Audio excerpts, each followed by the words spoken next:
In Southern California, our gardens, aloes do spectacularly. Very low water, low maintenance. This is Tom Cole of Cold Spring Aloes in Montecito, California.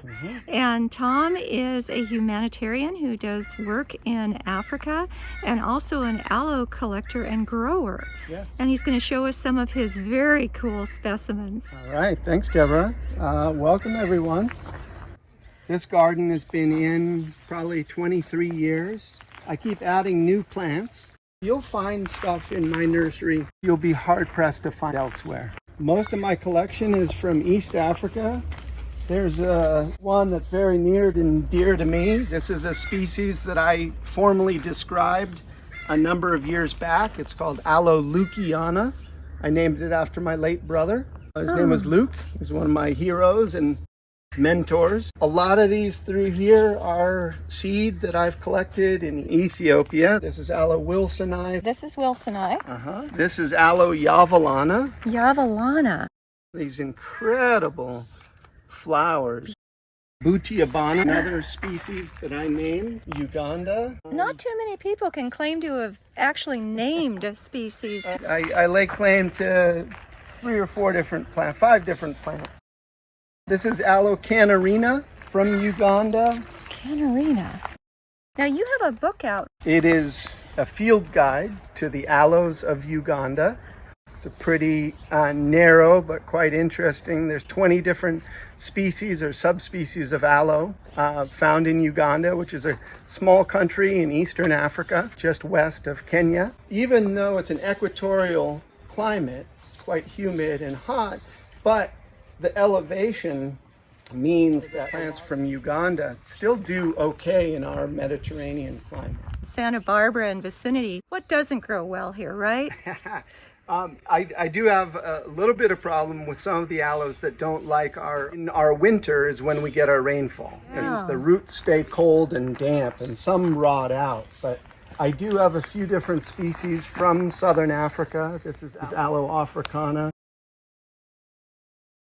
This is Aloe tongaensis from Mozambique. I collected this seed probably about 15 years ago. Now, what got you into the whole idea of Uganda and aloes? I'm from Santa Barbara originally, and I grew up around succulents. Well, as a humanitarian aid worker, I worked in Mozambique for 4 years in the early 90s, just after their civil war. Living out in pretty rural areas, I began to see aloes in their native habitat. This is Aloe excelsa from Mozambique, and I collected seed on this in 1993. This is what originally got me into aloes. They really got you. Yes, you got them and they got you. Yeah. I'm collecting the seed in there. The seed pods have just started to open, and I've controlled this pollination. You do some crossing? I don't cross. I don't do any hybrids. I don't really have time for hybrids. As you can see, there's over 600 species of aloe. And in my garden here, I grow primarily species. So I have a couple natural hybrids that you might see in the wild. So would you call yourself a purist when it comes to species? I am a purist. I am a purist when it comes to aloe species, just because I feel very blessed in my work that I get to be in areas of the world that almost everyone else who grows aloes doesn't have the opportunity to go visit. So that's why I try to, get seed into the Huntington Botanic Gardens, Institute for Aloe Studies, growers throughout Southern California and the Western United States to get these species out there because they're really tremendous.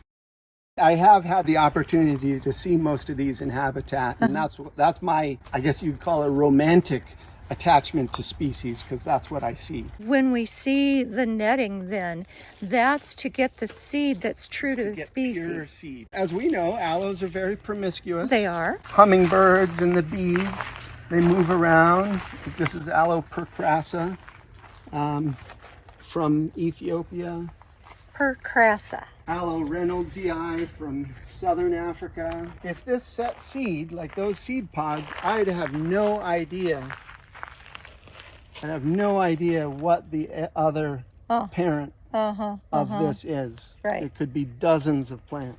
Especially when a lot of them are in bloom. Yes. I don't have a lot of any one species, but I do have species of aloe that you or your folks that listen to you or your videos or your talks have probably not heard of.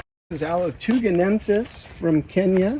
Tuganensis? From the Tugan Hills.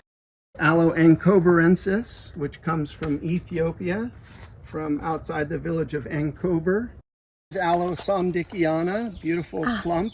This is a natural hybrid between Aloe ferox and Aloe arborescens from southern Africa. I do have a problem myself with gophers. Because of the drought in the last few years, they've started going after some of my plants. So my high value aloes that I might not ever be able to replace, I've started putting in gopher baskets. Down and around, and protects the plant long enough to get established. Yeah. The green one. That's another Aloe leuciana. How marvelous that you were able to name a plant after your brother. Yeah. How long ago did Luke pass away? He passed in June of 2009.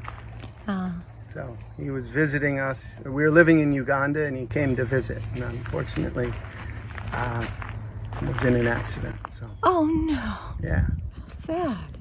But he lives on. He lives on these plants.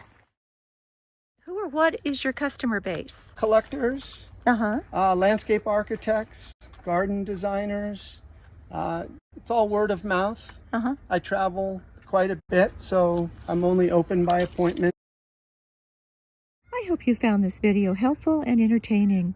My goal is to inspire you to enjoy using succulents in fun and creative ways in your own garden and outdoor living spaces. Please know I appreciate your comments and do subscribe and hit the like button. I'm Debra Lee Baldwin. Thank you for joining me.